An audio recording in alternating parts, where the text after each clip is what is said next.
The Bride comes from director Maggie Gyllenhaal and is a reinvention of The Bride of Frankenstein. It comes with an impressive cast, a modern attitude, and a sense of style. The reviews, however, seem to be all over the place, so we genuinely have no idea what to expect.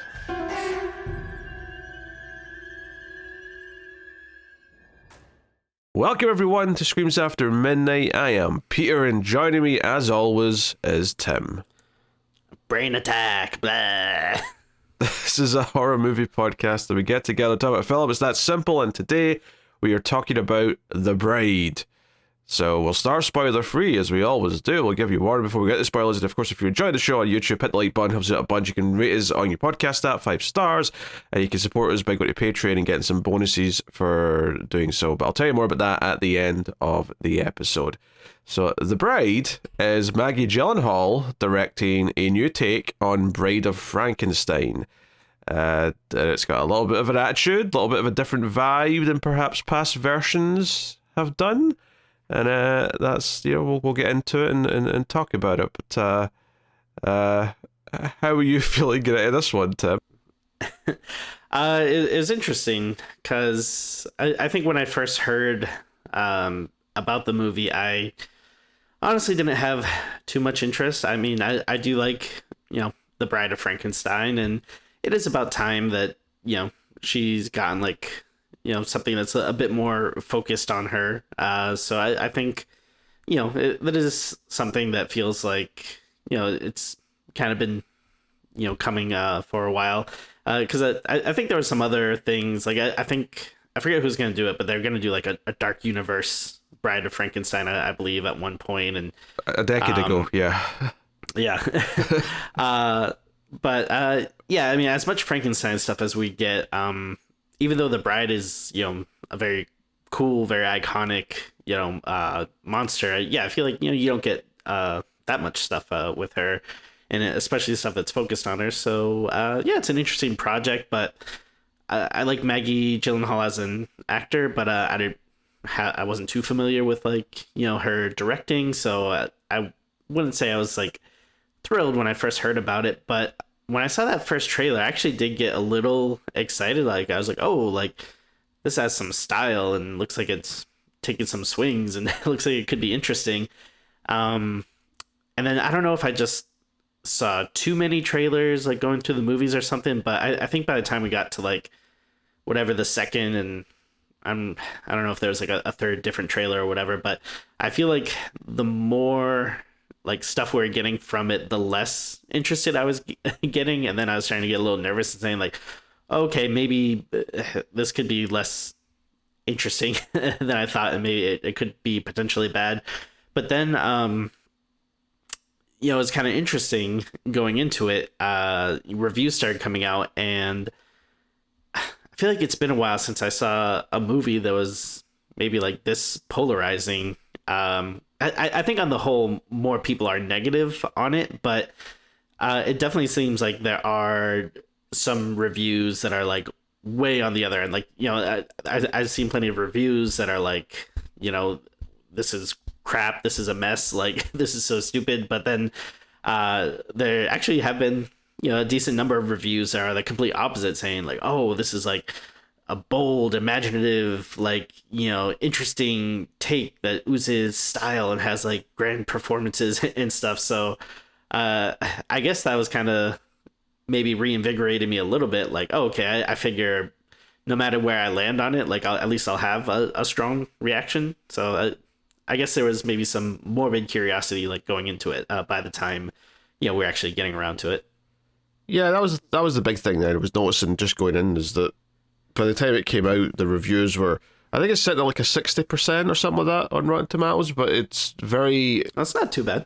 Yeah, but there's extreme ends, right? It's usually most reviews will hover around the same score with a couple of extreme outliers. This was one where it was like you said, some were calling it one of the worst movies of the last year, said that it's not a surprise that they delayed it by several months, and that was a warning sign. And then others are praising it and said it's full of style and the performances are great and all the rest of it. So I'll be honest, I had no idea what my expectations were going in. When I sat down to watch it, I did not know, am I going to like this, love it, hate it, anything in between any of those feelings. I had no idea. So I was curious. I mean, Maggie Gyllenhaal, this is only her second movie as a director. She had a movie called The Lost Daughter. Which I've not seen. It does also have Jessie Buckley, who's in this as well as her husband Peter Sarsgaard, who's also in this. But that also had Olivia Colman, had Dakota Johnson, Ed Harris, Paul Mescal. So she's had quite a cast in both of her movies, at the very least. But that one's more of a drama, so obviously we wouldn't have done it on the show. But curious. Yeah, I might have to seek it out because I have heard that. I don't think I've heard a ton of people talk about it, but I think the little I've heard is that it was pretty good. Yeah. For some reason, I thought she did a movie. I think she must have been in a movie that I'm mistaking for what she directed, because in my head, the movie she directed had a very different title before I looked it up. Yeah, I mean, as far as premise goes, I don't know. I mean, it's set in the 30s or the 40s, around there. I believe so. Yeah, I was thinking, probably mid-late 30s, maybe. Yeah, so it's set in the 1930s. This is a Frankenstein's creature, although we just call him Frankenstein here. I mean, they go down the route of, he took his name from his creator. His father is Frankenstein, so he is therefore also Frankenstein. So, honestly, a lot of the movie, someone just calls him Frank, which is like, okay, fair enough. But that's Christian Bale who plays the creature. And Jessie Buckley plays the bride, or her original human name is Ida, but so that is our main two leads. But we have a few other people popping up in here. Like I said, Peter Sarsgaard's in here, Penelope Cruz is in here, Annette Bening's got a role. Also, just for the I don't know if it's nepotism when it's a sibling, but Jake Gyllenhaal's got a sort of it's bigger than a cameo, but it's also kind of like a sort of gimmicky role at distance. He plays like a fictional actor inside the movie, so we see him like on the movie screens like a bunch of times and stuff like that. But he's not like a character where he's like got a role where he's constantly popping up or evolving or anything like that.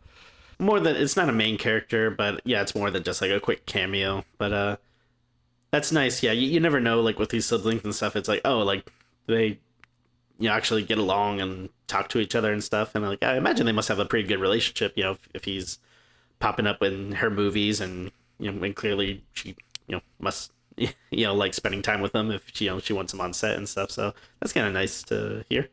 Either that or the parents told them off, like, over dinner once. Like, he wasn't in your last movie, Maggie, right? Jake's struggling. He needs some work. Let your brother be in the movie. Stop fighting. So yeah, there's a couple other faces that popped up that I recognize as well. For example, the evil president from Superman is in this, and I didn't know. Superman, yeah. I didn't recognize him at first. I was like, he looks familiar. It wasn't until he started speaking where I'm like, oh, you're President Zelenov or whatever his name was. But yeah, anyway, we'll just, without further ado, we've stalled enough. Tim, what did you think of The Bride? Geez, this is gonna be a tough one to talk about. I don't know. I feel. I guess I'd say I'm like flummoxed by this movie. Flummoxed. I don't think I've heard you say that word before, Tim. Well, I mean, I feel like I do think this is a bit of an outlier for the type of movies we discuss, because I guess right off the bat, I'll say I do think this movie is, I don't know if I want to say kind of a mess or a pretty big mess, but yeah, like I'd probably say I am more on the, not liking it side, but at the same time, like, I don't know, like I think it looks well. I think some of the performances are good. It definitely has like style and it's taking big swings. So like, I guess I can't really get mad at it because like, well, I can't really say that it's, like generic or unoriginal and stuff, but at the same time, it's kind of bonkers. Like it's, it's pretty like batshit some of the stuff they do. Like I gotta say, there's a lot of stuff in here I was not expecting. I was like, oh, like, wow, they're really going for it. So and I don't know. Honestly, I mean, there's stuff that I'm like perplexed by. Like, there's generally stuff that I don't understand in this movie that it'll be interesting to get into and discuss and be like, okay, am I missing something, or does this just not make sense? You know what I mean? But again, at the same time, like I think there is stuff that's like well done in it. So I don't know. It's like a weird mix of a lot of stuff going on there that, again, I don't really think works. And I guess, yeah, if I have to classify it, I would say, yeah, it's kind of a bad movie, but I guess at least it's interesting and I don't know, is at least trying to do stuff. So I don't know. This is a weird one, but like I feel like it's kind of weirder than, I don't know, in a different way than like some other things that we talk about. So yeah, I don't know. It'll be interesting to like really get into it and like dissect some of the things that, you know, happen in this movie. So what you're saying is that it's not a Scream 7. You're not just sitting there going, oh, we're doing this again, and it's just this bland fan servicey thing. Yeah, no, I mean 100%. Yeah, like it's very interesting doing, you know, this back to back with Scream 7, because just very different experiences, like, you know, right down to just the act of going to the theater. Like with Scream 7, it was like, all right, like, gotta be kind of careful online. I don't want to see any spoilers, and let's try to go opening day. And it's like, oh, there's a lot of showings, but they're kind of filling up fast. Like, let's get tickets early, pick our seats and stuff. And this was like, oh, let me check some of the showings. Okay, let's see, no seats taken. All right, I should be good to just kind of show up. And I think I saw, I was recovering from a sickness, so I was also in a weird headspace when I saw this. Like, I that pretty much sounds gone, like, so ominous when you say a sickness. It's like, well, sickness. well, I got like a stomach virus from one of my kids. I wasn't even asking for you to explain. It was just the way you phrased it. It was so like, I don't know, like like a movie thing, like the sickness got me. But it was like a weird week when, and I was telling you before, I was like, because I was planning on see. Usually I'll go like Friday when these things come out, just because it usually tends to be a good time for me. But yeah, I was still sick on Friday, and then I was kind of starting to get worried. I was like, oh, am I just gonna be sick the whole weekend? But I was finally kind of good enough Saturday evening. But it was also like on the tail end of 5 nights of like barely eating anything, so like just having like this weird kind of like, you know, headspace, I guess, going into it. And then yeah, like I strolled in at like a 9:45 showing, and I think there was literally like one other person in the theater that was watching it. So yeah, again, very different than like Scream 7 where the theater was packed. Yeah. Oh, this movie made no money. This movie made like $7 million opening weekend, which the fact that it had a $90 million budget somehow, wow, not so good. Oof. Yeah. No more Bride movies. Well, apparently what happens when Frankenstein goes woke. Nah, apparently, like, because there was kind of like a little slate of movies, because this was meant to come out last year. So last year, Warner Brothers would have put out this. It would have put out Mickey 17, which also kind of bombed. But it also put out Sinners, and maybe you could throw Weapons in there as well. But it's almost like Warner Brothers was actually trying its hand at doing a lot of like kind of medium budget movies, some horror and some not. But some of them burned them, because like there's probably no reason why this should have been $90 million. This should have been like half that at most, so that it had a chance of making its money back. But now, admittedly, it may not even do that with the way it's performing. But anyway, my feelings on the movie. So here's the thing. See the first like 5 minutes of the movie, it opens up, right? Mm-hmm. And I don't want to spoil what it is and what surprised me, because we'll get into that in spoilers. But when the first 5 minutes, I legitimately thought there was a chance I was going to think this was a masterpiece.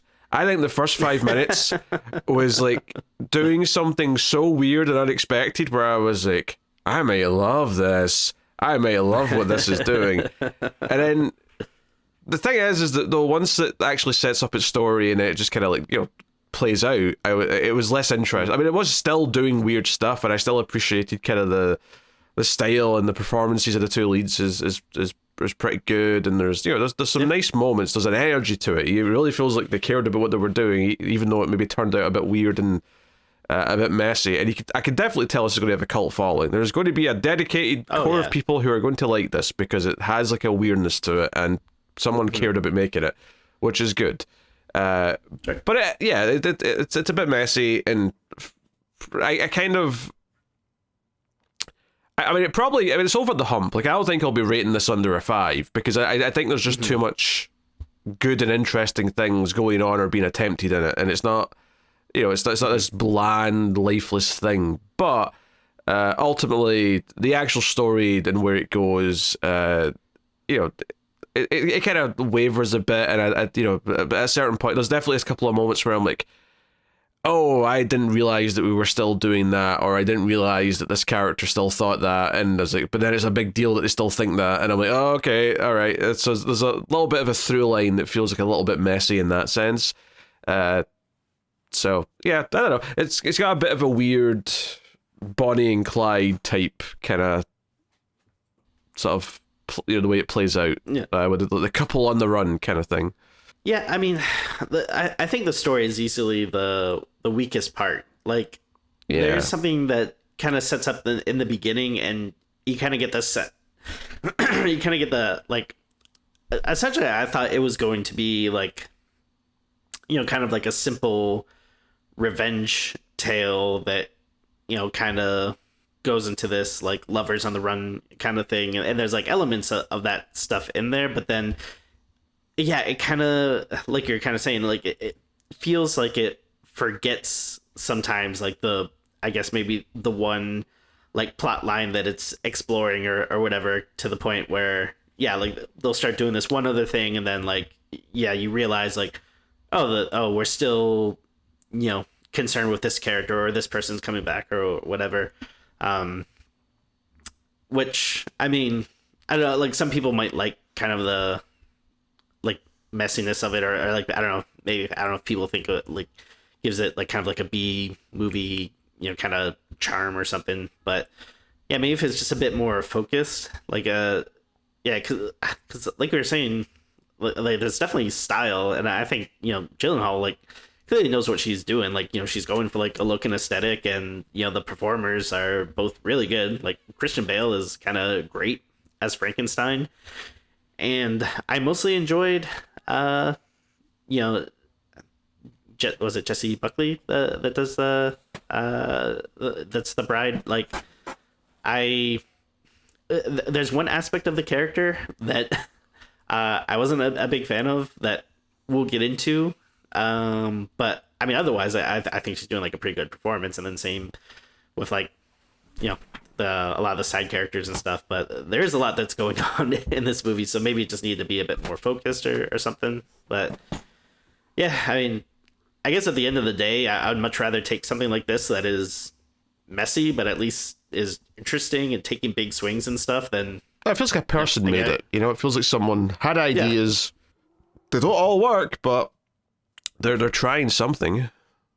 I mean, I hate to, you know, keep going back and talking about like Scream 7 and stuff, but like, you know, one of the things that we were talking about that is like, that it felt like such a, you know, boardroom committee movie that was just like trying to, you know, play it safe and be like, all right, let's get the nostalgia stuff, and, you know, kind of do stuff that's not going to rock the boat too much, or blah blah blah. And I mean, say what you want about this movie if you don't like it or whatever, but you can't really say that it has like that boardroom feel. Like, this clearly seems like the vision of a person that wanted to make this movie, you know? So I mean, that's, at the end of the day, that's always going to be, you know, more worthwhile to watch than, again, just very bland, generic, you know, boring company stuff. Yeah, and I think it, like, the frustrating part is that it kind of hits on some really good ideas, like ways to do something different with the material. And it kind of does it. Like, it's kind of like suggesting it, and it kind of goes through some of the beats of it, but it doesn't feel like it focuses on it to the extent where it should, to the point where it feels like the thesis of the movie. It feels like it just doesn't quite get to that point. So that's a little bit frustrating, and one of the reasons why it doesn't feel like it lives up to its potential. And because the story's the weakest part, it does also mean that it feels like I won't say meanders, that's maybe a bit of a harsh word, but it does kind of feel like it loses steam at certain points where I don't feel that much momentum going into the next part. So the 2-hour runtime does at points drag a little bit because you're not kind of that invested in where the story's going next. I think it's fine for the first third, the opening act, when it's doing all the setup and it's getting all the stuff to the point where we're building up to her waking up and all of her first experiences. Once we're doing the on the run Bonnie and Clyde style stuff with Frankenstein and the Bride, it's a little bit just kind of like, okay, now we're here and we're doing this, now we're here and we're doing this. I don't know if anything it tries to pull from like the detectives that are following her and stuff it does with them. I wasn't really that into that pair of characters all that much, so as soon as they started cutting to them, I was like, I don't know, I could be doing with just getting rid of them, to be honest, and just kind of focusing a bit more on what we're doing. Yeah, and this really is, the Bride and Frank's story, so the less time we're spending with them, the more it feels like it's kind of dragging on. Yeah, I mean, as far as anything else, we said the performances are very good. Like the two leads, like obviously, is this what you'd want out of a typical Frankenstein's creature? What Christian Bale does here? No, but it's obviously this movie's got its own style, and it's also a creature that's been around for over 100 years. Like they kind of, make that clear here that he's been kind of alive for over a century, so he's got a very different sort of feel to him, and he really likes movies. That's his thing. He goes to see movies a lot, starring Jake Gyllenhaal or whatever Jake Gyllenhaal's character's called in this movie. So that's his whole thing. Yeah, and there is this sense of style to it. There's this stuff where I don't want to spoil exactly the context of it, but there's kind of this stylistic thing where it kind of cuts inside the bride's head in a very interesting way, and I actually quite like that. I'll just say that. For now, there was kind of this interesting starkness to it, which I enjoyed. But Jessie Buckley, it's her movie ultimately. Like, as much as Christian Bale's obviously the co-lead, it feels like it really is more about her. I mean, that's kind of the point of the whole thing, is that it's called The Bride, and a lot of the stories about her kind of realizing she's the main character of the story, I suppose, to put it that way. All right, spoilers for The Bride. You have been warned. All right, well, here's the thing about the opening, right, is I had no idea. Maybe it was in a trailer or something, and I just didn't notice it, or I forgot about it, or what. But I was very surprised at the start of this movie when it comes up saying Mary Shelley wrote Frankenstein in 1818, and I was like, wait a minute. Why are we bringing this up in the movie? That's kind of weird. And then it kind of turns out that Mary Shelley is a character in this movie, kinda, but in the sense that she's like this narrator voice is inside the bride's head. And I'm like, okay, for a second I'm like, this is a weird, interesting choice.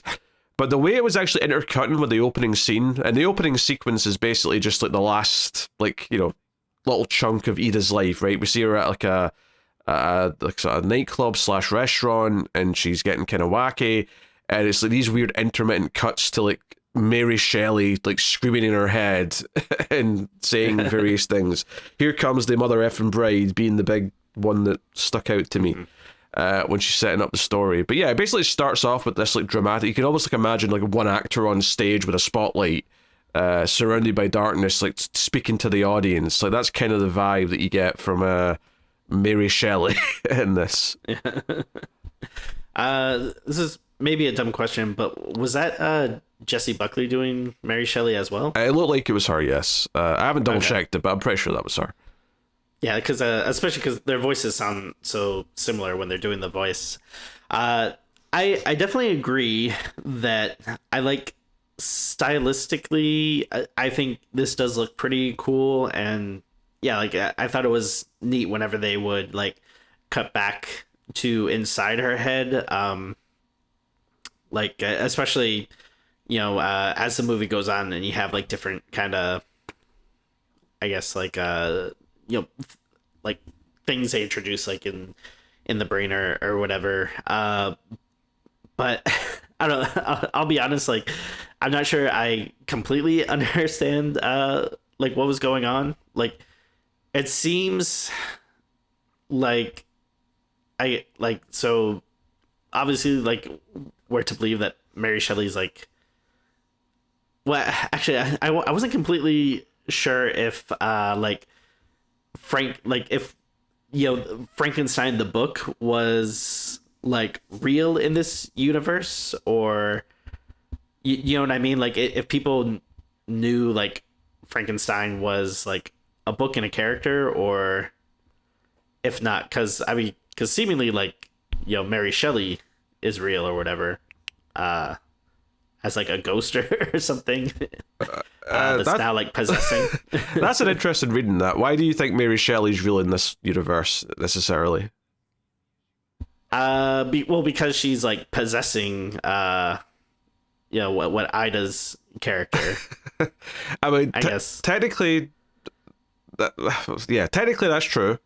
But I never read that as her existing. There was a brief moment where I thought, oh, are we in a world where Frankenstein the book exists? But no, I mean, to be fair, the scientist that Frankenstein goes to see knows of Dr. Frankenstein's work. So I think this is just a world where Dr. Frankenstein existed and his work has been published and discussed. I don't think the book Frankenstein exists in this world.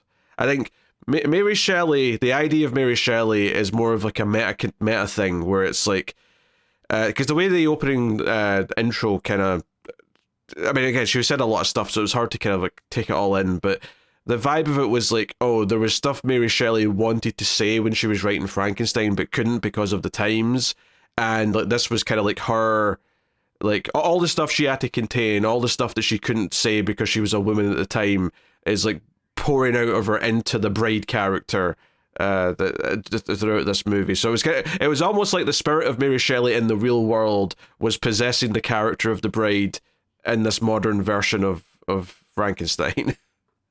So like I get that. I think what confuses me is like, if we were just seeing these bits and pieces of her, in like the black and white mind space or whatever, then yeah, I would kind of just take it as like, oh yeah, this is like a meta thing, and basically what we're to understand is that, she wanted to explore the idea of the bride more, and she didn't get to do it while she was alive, so now she is, like you're saying, pouring everything into this, living person. And then that's like all we really need to know as the audience or whatever. I guess where it kind of loses me is the times when we're out of that brain space or whatever in the real world, and Ida just starts like, becoming full on possessed and speaking like Mary Shelley and going off on these, tangents where she just like repeats these, words like over and over again. I guess that's like what kind of confused me more about it, when it's like, oh, okay, so it's like, this is like a thing that's actually happening and not like just like context for the viewer or whatever, if that makes sense. Yeah, it crosses over a line, I suppose, but like it's, but I don't think the other characters like understand who Mary Shelley is, even when the bride, maybe I think she even says her name at one point, and no one kind of acknowledges it. They just kind of like, oh, who's Mary, who cares? Like no one even says that. They just kind of like brush past it. But honestly, it was maybe my favorite thing about the whole movie, and if anything, I wish they did more of it, because I feel like after like maybe a third of the movie, it kind of like went a long time without it, and then so when it came back in, I was happy to see it come back, but I felt like, oh man, like I think there's something really cool about this idea of like, Mary Shelley obviously wrote this book that was very important and very influential, but there was maybe more things that she could have done with the bride, and I don't know if that's even like based on anything that anyone knows, or it's just this idea, this speculation, or this this kind of fun like modern feminist idea of like, could she have had something more to say with the bride character that's also fairly iconic at this point, because obviously a bride is built in the book Frankenstein, but it never wakes up, right? The whole thing is that Frankenstein realizes he doesn't want to like curse the world with a second monster, so he destroys it, and that pisses off the creature even more. But obviously we get to the 30s and we get to, you know, the sequel, Bride of Frankenstein, which is very celebrated, and you know, everyone can picture the Bride of Frankenstein in their head. It's this iconic character. But you know, 1930s wasn't exactly a time when movies were being made that were like super, I guess, with intricate female characters that, you know, most women in horror movies in the 1930s just fainted at the first sign of trouble, right? That was kind of the thing at the time. So this is about her individuality, and one of my favorite things about the movie is this idea that it's about her kind of realizing that as it goes on. She wakes up when they reanimate her, and she's obviously very confused. She's got Mary Shelley kind of coming into her head and stuff like that. And she doesn't know she died, right? She doesn't actually know she died until much, much later in the movie. But it's all because Mary Shelley in her head says, "Oh, you have to find your name. What is your name? Like these names that they're giving you aren't your name. What is your name?" So it's kind of about her realizing, and obviously it's very, very late in the movie where she finally says, "I'm the bride, just the bride," right?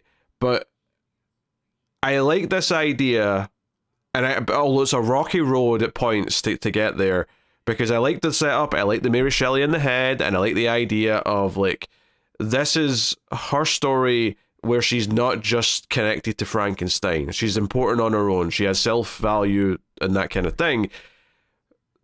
And I like the idea that when she makes that exclamation near the end, right? I think they're the drive-in movie theater when this happens, where she's like, "No, I'm not using Ida, and I'm not, you know, I'm not your bride. I'm just the bride." And it's this like sort of self, like, "No, I'm taking that name. It's mine. It means something now." And I also like the idea that like Frankenstein kind of accepts that and says, "Oh, I love it." And it's almost like in that moment he's accepting herself, you know, her agency, right? He's accepting that she's making this choice. And it's not because she's not saying, "I don't want you to be around," because they have been bonding over the course of the movie, but it's like, "No, I'm not just going to be defined by being your like tether." The rocky road to get there, though, that was kind of weird for me, is that there's a point in the middle of the movie or so where they're driving in a car and she starts asking questions, right? And this was the moment where I went, "Oh wait, because when she first wakes up, she's confused and doesn't know what's happened." And I think the scientist just says, "Oh yeah, you're his bride," and they kind of just go with that. And there's kind of this confusing for a little bit where she's trying to remember who she is and she doesn't. Honestly, because she has these quick flashes throughout the movie of like her life, or remembering someone from her past, or I honestly thought by this point in the movie that she had long realized that she died, and I thought that she knew that she didn't know Frankenstein before she woke up. But all of a sudden in this car ride, she starts asking questions about how he proposed to her and stuff like that, and I went, "Oh wait, you still think that you were married to him for real before you woke up?" I actually didn't realize that. I thought she was long past thinking that. Not that she had any concrete answers, but I thought I don't know, like the movie didn't focus on this idea of her thinking there was this fake past that, you know, that they had told her this lie.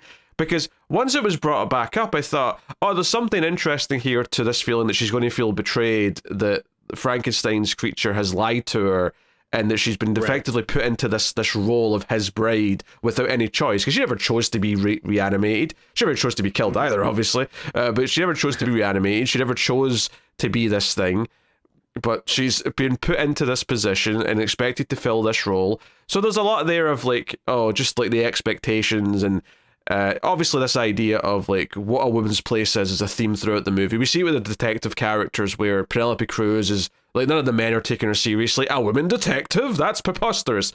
Like that's kind of the attitude in that plot. I don't really like that side of the movie because I think those characters just weigh things down and we don't really need them.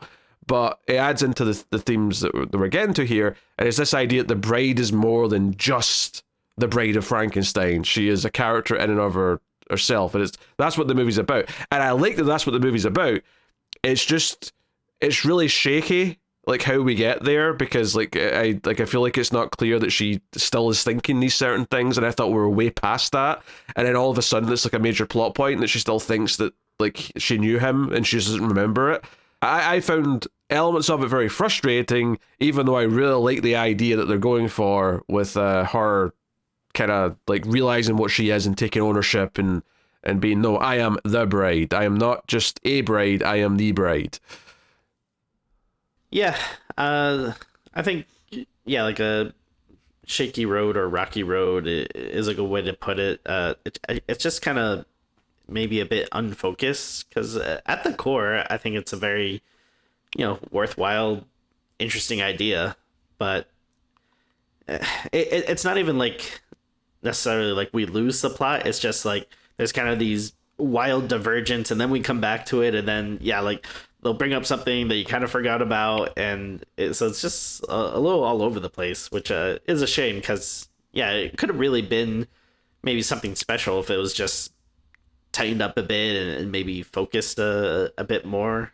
I mean, there's a whole it's strange backstory that kind of forms around it. So Peter Sarsgaard plays the detective, so it's him and Penelope Cruz, and once some people have died in the main story, they are brought in, and it's like, oh, there's going to be a witch hunt, which I did really like, actually, that when Frankenstein ends up killing two people because they're trying to sexually assault the bride at a certain point, and he comes in and kills them.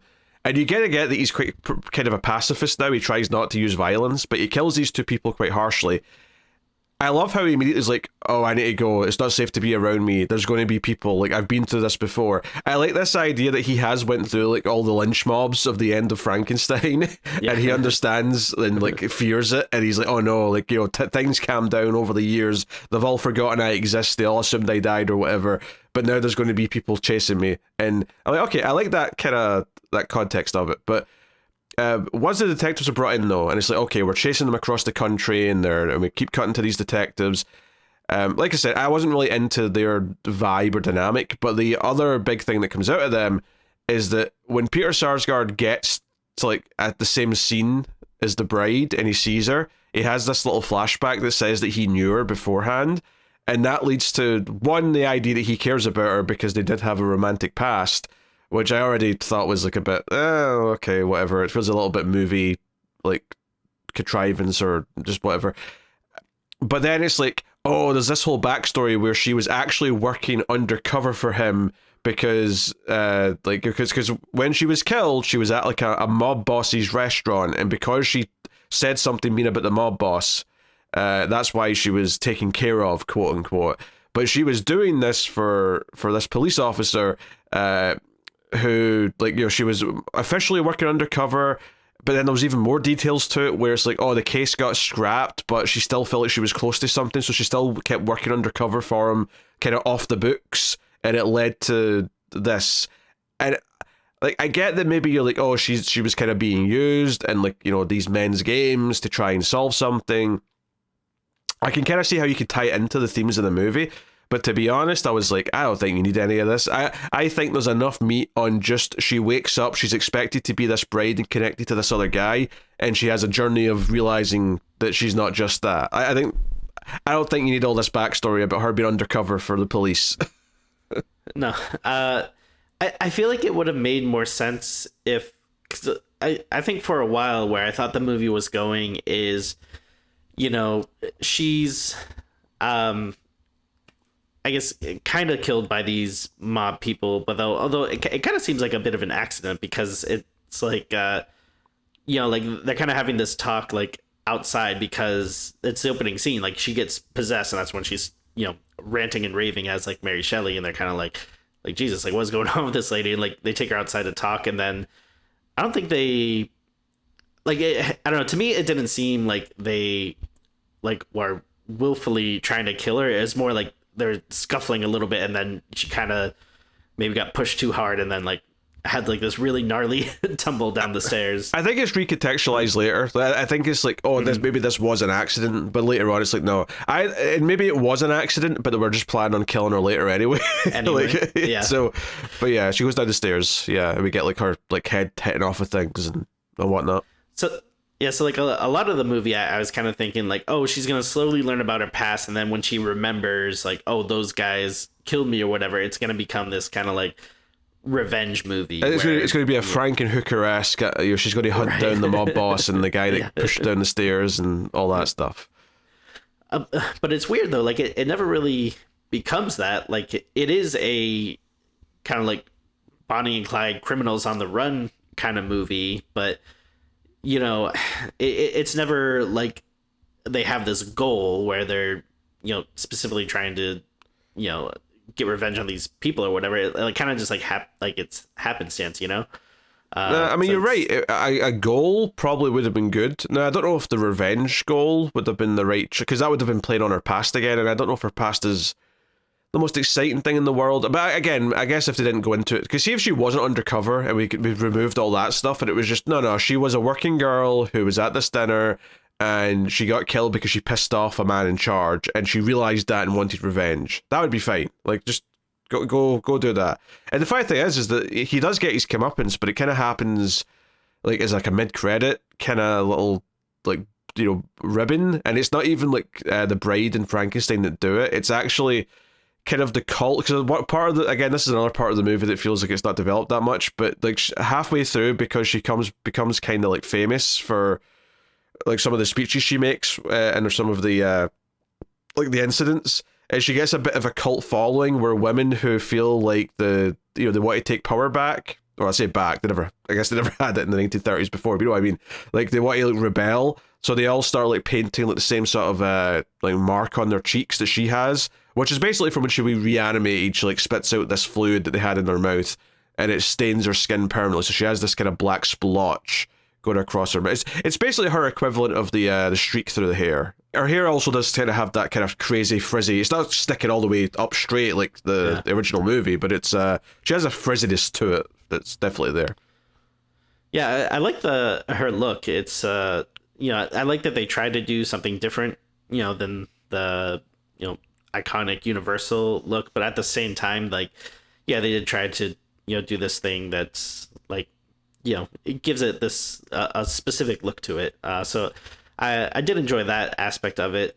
Yeah, the weird like cult of celebrity plot line, like it was kind of strange to me. Like I don't necessarily hate that idea, but it seems so weird because it's not really like the focus of the movie. Like, so when it's just this like, you know, kind of quick thing that's like going on in the background like every now and again, it's, I don't know, just kind of a weird thing to introduce but not really like explore that much. Again, I think much like the detectives, much like Penelope Cruz's character, it feels like it's using like a side plot to try and like prop up like it's one of its main themes and its main idea of the bride's, like, you know, like she becomes this symbol of like, you know, women can rise up and they can do the same things, they can take revenge on their oppressors, that kind of thing. But I think it just clouds stuff a little bit and just sort of detracts from the focus of like the main characters. Like, I think you can have all these themes, but you can just have it play out in the main characters. It feels like a movie that would have been better served to be a lot more focused on them, as opposed to this, where it was like, oh, we've got this now thing that's brewing in the background that never really feels like it comes to anything. And then we've got the detective stuff, but it feels like it's a little bit, I don't know, just it's a little bit simplistic, right? You know, it's like it's just sort of played for almost comedy that no one's listening to Penelope Cruz, except Peter Sarsgaard, who kind of does somewhat respect her and eventually like gives her his badge and says, "You're the detective now. Look at me. You're the detective now." Which is like, is that just how it works? Like, you just, when you're ready to quit, you just give your badge to whoever? Like, he did say that he resigned and called his superiors and said, "I'll resign peacefully on one condition: I get to name my successor." Right. Yeah. Not that I really think of police detectives having successors, and it's not like you train your replacement. It's not Men in Black. Right. Yeah. I forget if it was him or someone else that like had a line at some point in the movie, but like someone says something like, "Oh, like, you know, like, oh, like it's a woman detective, like what's next, like a woman this, a woman that," and like they say like a woman astronaut, but I don't know, like would you even really have known what an astronaut was in the 30s? I thought that was strange. Yeah, because I was thinking maybe it's the 40s and not the 30s, but even the 40s, like, would most people know what an astronaut is? Is it conceptually, is it something, because no one's been to space yet, like, so the vague concept, like if you go to NASA, if NASA even was named yet, maybe they know what an astronaut is in theory, but like I don't think there's something people would be talking about. Right, yeah. So yeah, it's a bit strange. Yeah, and I kind of get what they're going for, because obviously when you get to the last like chunk of the movie and the bride's like taking Frankenstein back to the scientist because he's been shot in the head, like, and she's like, "No, please wake him back up," and she's saying, "Oh no, I can't." there's kind of this thing where Penelope Cruz is kind of like there as well, and she's overhearing what they're talking about. The gangster who pushed her down the stairs is there. He's there to try and kill the bride. And it's almost like all the female characters, being the scientist, her assistant, and and Penelope Cruz, all kind of in their own way, without talking to each other, all kind of end up helping because they realise she should be helped. Like, they all sympathise with her. And I kind of like the idea what it's going for there, that we've had all these characters throughout the movie that by the end are all going to like help the hero. So I kind of get what they were going for by having these other plots, right? Because they represent different parts of it. Like, Penelope Cruz has been a character in her own right, and the assistant character for the scientist, who we've not really mentioned much up until now, she's just kind of this foil early on where she keeps almost walking in on them and things like that. But when we come back to the scientist's place at the end of the movie, she's got the mark on her cheek. She's clearly bought into the cult of the bride, and she's like a supporter of the bride. So she seems to kind of represent that there's these supporters now. Like, she's just inspired women in general to kind of rise up and feel like they've got a sense of I don't know, community, I guess, whatever you want to call it. So I can kind of see why they wanted to have all these moving parts, but I can't help but feel that all these moving parts on the sides that just detracted from the focus. So I think a bit more of a goal, a bit more of a direction for the characters before, other than just being on the run, I think would have went a long way, and I think more focus and less of the side things would have also helped quite a bit. Yeah, no, I mean, I agree. It's again, that's why, yeah, I'm saying before, like, I feel like just kind of flummoxed by this movie, because it really is like Whiplash, where, like, yeah, like I'll be going from like one scene where I'm like, oh wow, this is like really interesting and they're doing something here, blah blah, and then yeah, like just, you know, cut to another scene that I'm like, oh, that, well, like, this feels so unnecessary, or like, why is this here, or like, oh, like we're losing focus or whatever. So it's yeah, again, I think it's just unfortunately kind of a mess, but again, like an interesting mess that has pieces in it that actually has stuff to say and style and stuff that's cool, but it just doesn't necessarily fully come together, unfortunately, which I don't know, it's just kind of strange. I mean, the first 30-40 minutes I think are pretty good. It's basically once they go on the run where it feels like it starts to do, you know, all these other things start to be introduced, and it starts to feel like there's less of a sense of direction by that point, because it feels like, okay, Frankenstein's had to kill these two guys, which is why, you know, she kind of starts to trust them. It's like, oh, he was there for me when no one else usually is, right? These two guys attacked her, and yeah, Frankenstein stepped out of the shadows and was able to you know, take them out, and it's like, okay, there's an element of trust there now. And he doesn't even want her to come with him. He's like, oh no, I need to go. You should go home. And this was a mistake. I'm going to be hunting now because I'm the monster. I'm this, I'm that. And she's like, well, I don't know where I live. I've got no place to go. So we're in this together. So it's like, okay, that's the start of the real relationship, right? Before that, there was just this assumption that she's going to be mine because I had her, you know, reanimated for me. So it's like, okay, now it's like, oh, she's made some choice. She's had some agency here, which is why I thought it was a bit weird later when it's like, oh, she's actually kind of still under the assumption of this lie. Like, this lie about knowing her beforehand still kind of permeating. But the performance of both of these two is great. Jessie Buckley's fantastic. Credit to her, she's an Irish actor, I think, and she's like switching between her American accent, which is her regular accent in this, but every so often when she's like doing like Mary Shelley lines, she switches to English, and you know, it's flawless. Like, she's going backwards and forwards. You can always tell when she's switching. It's erratic because of that, because she feels like a little bit unhinged with the way this other voice is coming in. And I really liked all that stuff. But then, of course, part of the movie is that, you know, he's like showing her like the movies he likes. So he's taking her to, and this is obviously a time when you can only see movies in the theater. So he's taking her to see, here's this Jake Gyllenhaal movie I really like, where he sings and dances with an umbrella.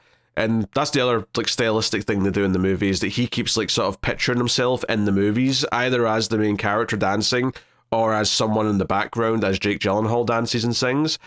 So that's kind of something we keep coming back to. Which honestly, the one time like there was like maybe like 4 people watching the movie with me, like, and not people I knew, I just mean in the theater. Like in total there was like 4 people. There was an audible laugh amongst everyone when she kind of wakes up like the day after she's first been reanimated, and Christian Bale like to help her, because she's got like a sort of like a hurt leg, right? She's like a leg brace, but he kind of like does this little, he presents her an umbrella as like a cane, but he does it in like a little dancey way where he's like trying to be Jake Gyllenhaal, and that got a bit of a laugh, because it's like, oh, he's trying to flirt, I think, but he doesn't know how, because he's never done that. Yeah, I mean, I actually think like the whole romance angle is done pretty like well in this. Like, I like that, you know, Frankenstein is not just like, yeah, I mean, yeah, I guess it's kind of, you know, shaky that he's like, you know, lying to her, saying like, oh no, like you're my bride and stuff. But like, you know, it's nice that he, like, you know, like they get to know each other, and, you know, they share what they like. Like, you know, like anytime, you know, where they show like someone's love of movies and how, like, you know, that can like bond people and stuff. And then, I don't know, I think they do like some, I don't know, pretty like cool stuff with that like angle. And like you can see as the movie goes on that, like, you know, their relationship is growing. It doesn't really feel like forced, and it's not just like, hey, you know, we're these two monsters, we should be together. It's like, oh no, there's actually like something to them that, you know, they seem to like about each other. Yeah, although it's kind of weird that she never realized he was a reanimated corpse as well, because because when he says, oh, you were reanimated, and she's like, why? Well, because you're like me, I'm also reanimated. I was like, but you didn't get that from all the stitches and all the rest of it. I think it's worth saying that, well, he does make this assumption, of course, that like, oh, she's just going to be my bride because she exists, which obviously I don't think it's malicious. I think it's like a genuine, like, he doesn't realize like that he's doing something wrong by making that assumption.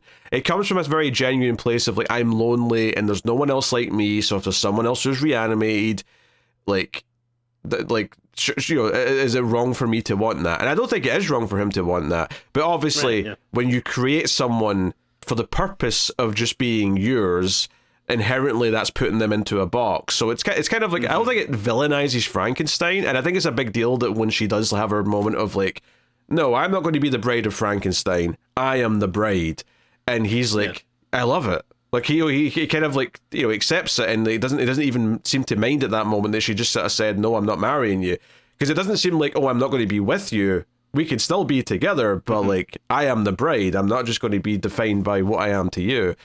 You know, it's a nice thing. It almost feels like he's also had an arc by realizing this by this point as well, which is why I think you do care a little bit, or you at least get why she does care about him in the third act, because right after that moment's when he gets shot in the head, and it's like, oh no, now you might be gone. You know, zombie rules, getting shot in the head will finally put him down, kind of thing.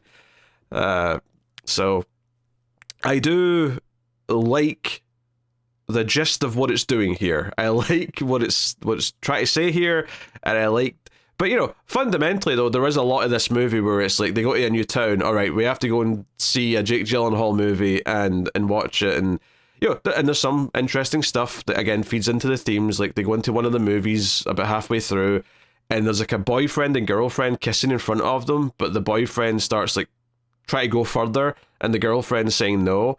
And after a couple of no's, the bride just sort of leans forward, grabs him back, and like basically grills him for it, and says, she said no, and she turns to the girlfriend and says, hey, you can F him later if you want, and then she turns back to the boyfriend, trust me, it's much better with a wet pussy. And then so it's got a very she's very blunt, she's very stark, you know, she drops some C-bombs at various points, she says things that are kind of provocative, you know, all the rest of it. In fact, the first time she tries to like do anything with Frankenstein, she basically just out of nowhere says, oh, do you want to have sex? It might you know, distract us or something, and tries to like give him head, and he's like uncomfortable and says, no thank you. No thank you. Which actually the movie's kind of get a catchphrase, which is I would prefer not to. That's kind of like a recurring thing. She says it a lot when she first wakes up, when they're offering her breakfast, and it becomes this thing where she has the right to say, I would prefer not to. So even though she does kind of accept Frankenstein by the end, there's this idea of like, I would prefer not to kind of permeating throughout. And in fact, the scientist even says it as well in the final chunk, which was a nice little callback to this idea. Yeah, she has the right not to be what you've told her she is, kind of thing. So, again, I like a lot of these elements. It's just, like, when you actually watch, like, because the detective's whole thing for finding them is like, oh, they really like these Jake Gyllenhaal movies. We're going to go stake out the movie theaters when we know they're in a certain city, and hopefully we run into them. And that's like a running thing for a bit in the middle of the movie.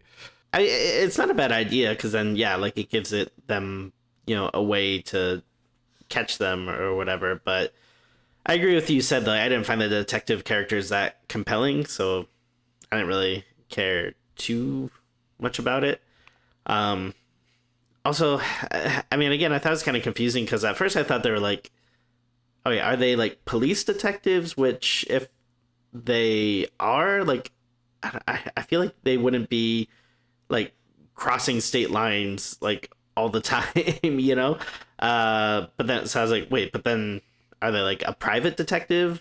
But then it's like, well, who hired them? I don't know. I think you're overthinking it. I mean, you're right about crossing state lines and stuff. That feels a bit weird. But no, he is just a police detective. Like, I think it's just, no, the murders happened in our city. We're hunting them across town, hunting them across the country. Which, I mean, yeah, small detail. But again, I was like, something I was thinking about, like, oh, that's kind of weird.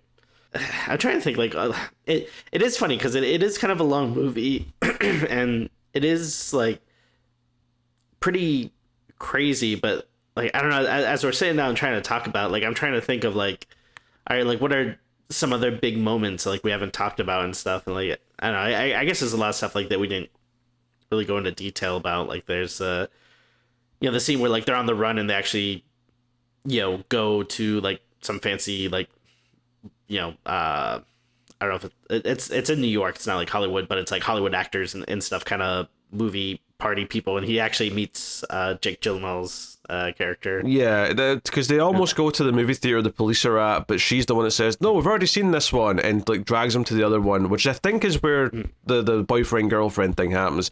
And they end up getting chased because they realize, oh, these monsters that have killed people and they're traveling the country are here. They end up running into this party that you talked about, where he gets to meet him and tries to tell him how important he is to him, and Jake Gyllenhaal doesn't say anything too bad. He's obviously a little bit uncomfortable, but just kind of, like, smiles his way through it. But it ends up becoming this thing where it kind of turns into a dance number where Christian Bale decides to try and dance, and basically at this point, like, he's getting very, like, flirty with the bride, where the bride's, like, watching him do this from across, because one of the first things that they did after she woke up is that she wanted to go out, and they ended up, after the movie, because he takes her to a movie the first day they go out, of course, because it's like, hey, come see Jake Gyllenhaal with me. She wants to go to this sort of, like, this club that's on, like, the dark side of town, like, it's like all the weirdos and the sex fiends and all that. And she's like, hey, let's dance, and he's like, oh, I don't dance, even though all he does is watch these dance number, like, musicals. But he just sits there and has drinks while she, like, dances, and it's, it's all very kind of erotic. So this coming back round to this dance number where he's the one that starts dancing and she joins in, and they make a big show of it. They're making a big scene. It feels like a kind of, like, a payoff to that, where, oh, like, he does dance, like, he's just, he wasn't willing to open up about it and, like, kind of do it. So now it's like, oh, she's seeing something in him that's furthering the relationship. And then all the police come running in and we get our shootout kind of thing. And she does seem to feel guilty whenever they have to kill someone. It kind of comes up after the fact usually. But at least the first time, because the first time she pushes that guy off the train, she's like, do you think he's okay back there? I'm sure he's fine. And I'm like, no, he hit his head. He's dead. he's very, very dead. Yeah, I thought that was actually a really interesting moment, because, yeah, they're not like these rampaging monsters. They're just killing without remorse. It's like they'll kill if they have to, but they, like, are kind of tormented by it. And then I just thought that was, like, an interesting little, talk where it's like, it's actually kind of, like, relatable when it's like, like you did something where, you kind of messed up, but, like, it's like gnawing away at you, but you just kind of want, like, someone to tell you, like, no, it's all right. And then, yeah, even if it's not true, you're just kind of like, yeah, like you're right. It's not that bad actually, and Weirdly, it makes them more empathetic than the actual Bonnie and Clyde movie because they're more ruthless. Whereas here, these are actually sympathetic people. yeah, and like I guess like it's not like a super gory movie where like tons of people die and stuff like No. like there are a few like deaths and stuff, and it is actually kind of I think shot well and stuff when it happens, but usually it is like people that deserve it. It's like those like shitty dudes at the bar, or like the other scene later on with like the cops. I mean, yeah, that's like, probably the other big scene to talk about is they get pulled over. And what's wild is the cop that comes up to talk to them and asks for her license and stuff. That actor was just in another movie I watched called Sorry Baby, where he was like a predator in that. And I'm like, dude, this guy's getting typecast here. Because he makes her get out and he starts searching her, and it's like he's copping a feel basically and saying inappropriate things, and eventually it keeps escalating to the point where like Frankenstein gets out and just shoots him to like get him away from her, and then his partner from the other car gets out, actually pops a shot off and hits her, but they shoot him. So I mean, they deal with it fairly quickly, but it's a very kind of tense scene where it's like, again, she's been victimized. Like, this is multiple times in this movie where someone tries something like this, where they just try and take what they want, and they have to kind of fight back. So it's not hiding like what it's talking about here. Like the feminist themes and the concepts that it's playing with are like there throughout the entire time. I just wish it was a bit more focused.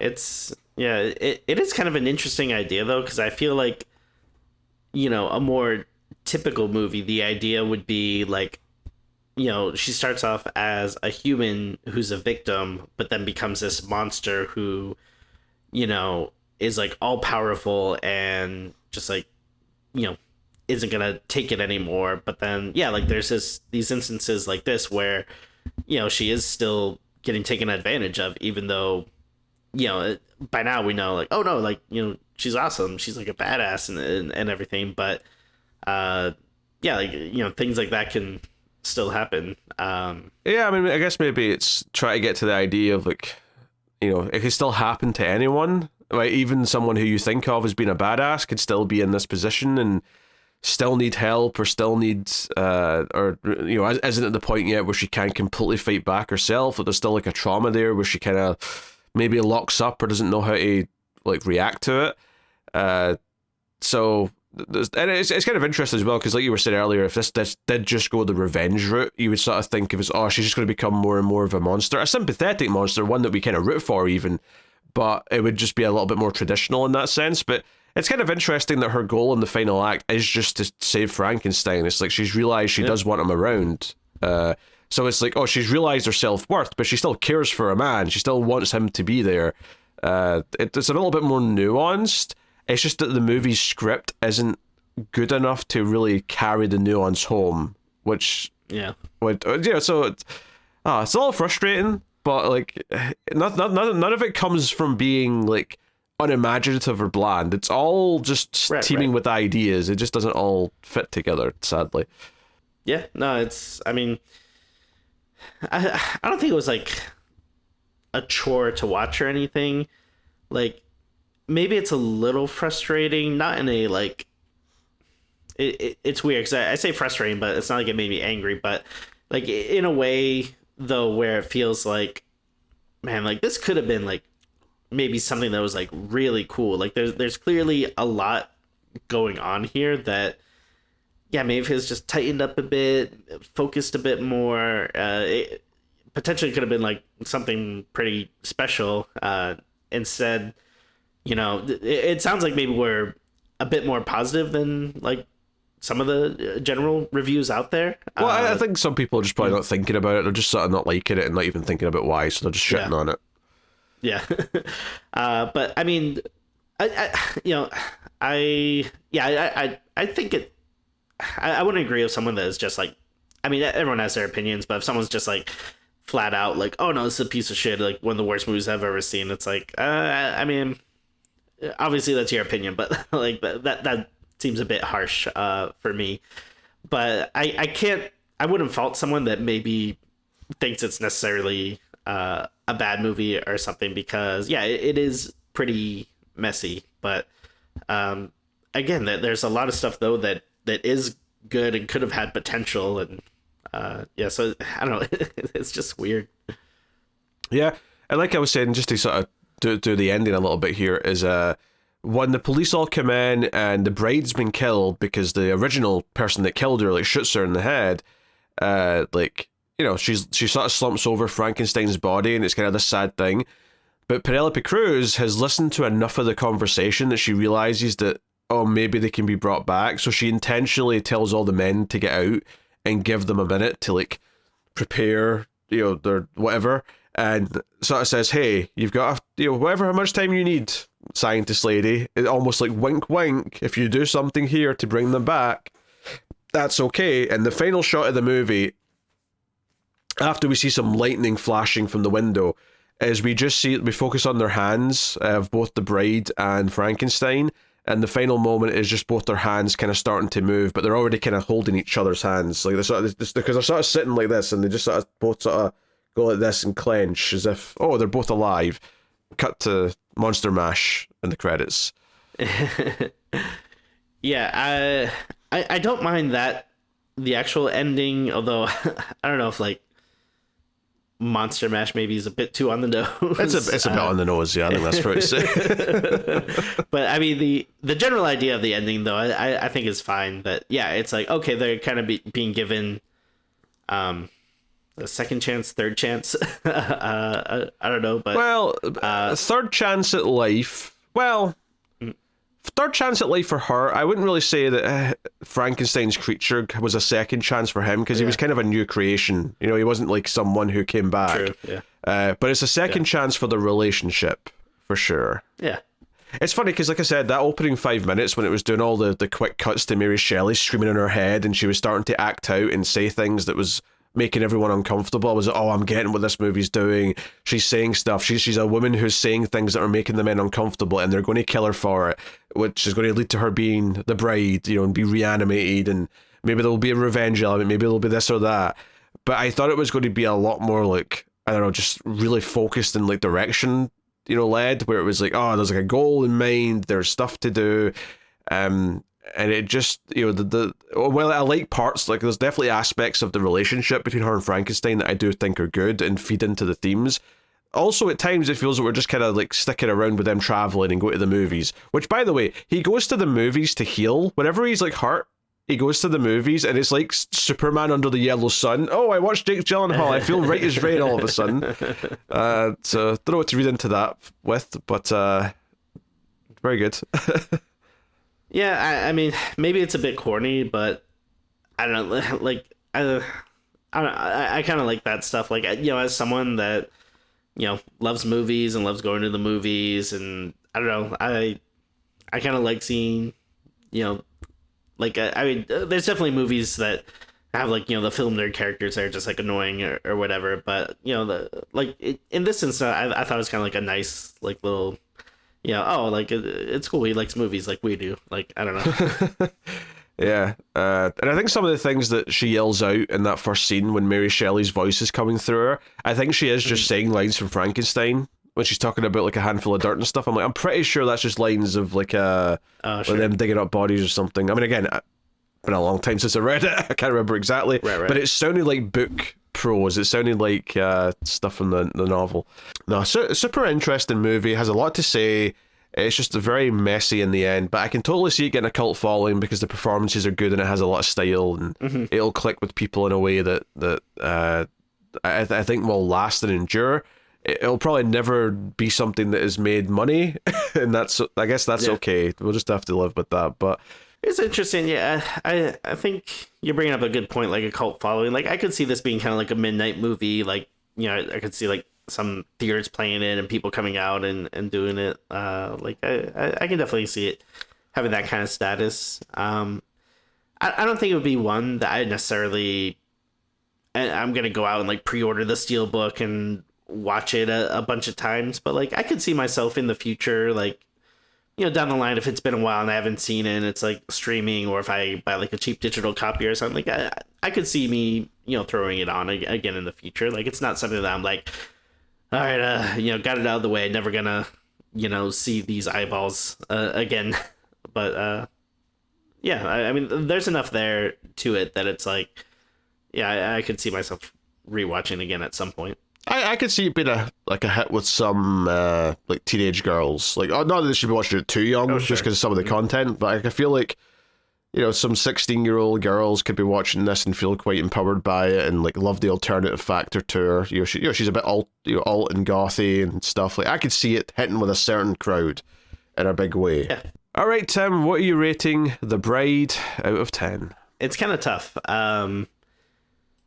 because like overall, I would probably say, yeah, it's a messy, flawed film that I kind of enjoyed. So like, I mean, I don't want to go like, there's enough going on there, and there's style, and it's unique and stuff. So I definitely think that counts for something. So like, I don't want to go super low, but I do think there's plenty of flaws. Like, yeah, it does feel unfocused and messy, and there are parts that can drag. It's like a little long, and yeah, it's so it's kind of a hard one to rank. I'd say overall there's enough stuff there, and I enjoyed it, that I don't think I'm gonna go below a 5.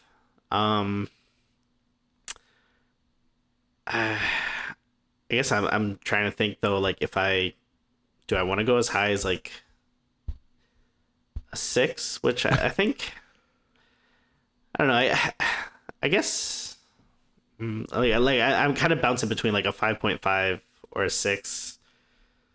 Maybe I'll be a little generous and go as high as a 6, which I guess would be kind of like saying it's like it's okay, which I don't know, maybe that doesn't sound great, but I think that's maybe overcoming like a decent amount of like flaws and messiness and stuff. But I don't know, it's a weird movie. There's enough there that I feel like, yeah, it doesn't justify some of the like super low scores it's been getting, but I can't really fault people if they're not digging it or vibing with it. But yeah, I mean, there's enough interesting stuff, there's enough style and direction, and the performances are good that I guess I'll go as high as a 6. Yeah, I was kind of starting off with the same bit of thought process, which was, okay, it's at least a 5, because there's just too much creativity, and there's too much like passion in it, and genuinely enjoyable ideas and scenes that there's definitely at least a 5. But how much higher than that is it? And I think a 6 is about right to me. I think it's a flawed movie. There's a lot of flaws even, but it does have so much in there that it's hard not to be at least a little on the positive side. Not like a lot in the positive side, because there's too many problems, but certainly I think it's a very, it's like, obviously sometimes I give a 6 to a movie, like a slasher movie, and I'm like, oh, I'm excited that I gave it a 6. That's a great little slasher movie. And a 6 is kind of the ceiling in some ways. Whereas here it's like, no, this could have been better. This could have been like a modern, like, instant kind of like classic or whatever. But as it is, it's kind of a flawed, interesting movie. But I had way more interesting time watching this than I did Scream 7. So yeah.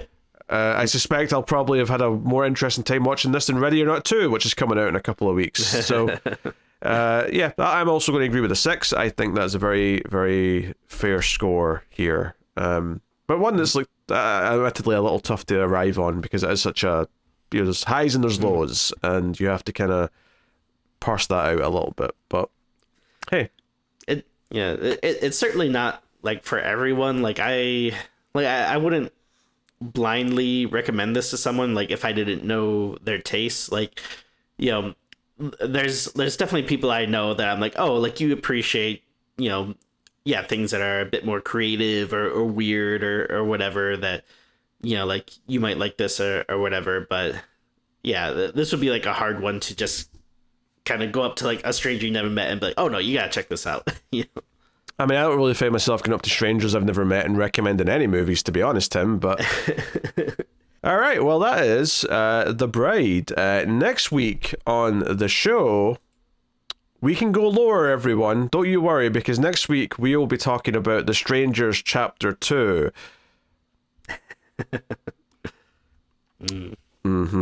Yes. Wonder what we'll say. Yeah, it's a bit of an ominous silence here because we recorded that episode a couple of weeks ago before the new movies came out. So we already know exactly how much of a rough time we're in for with that one. So enjoy that discussion. Prepare yourself for perhaps some negativity, dare I say. Maybe a hint of contempt. So yes, that's next week on Screams. And of course, as per usual, you can support the show over at Patreon or via YouTube membership. It really does make the show possible and helps keep it coming. And you get access to the even more stream segments, which come out most weeks. And we try most months to get a bonus episode out. So, you can get access to all that, help keep the show coming. Thanks to everyone who already does support us on those various platforms. It does mean a lot. But yeah, that is that. So... that's the show. That Screams After Midnight. Thank you very much for joining us, everyone. We do appreciate it. Keep watching scary movies, and we will see you next time.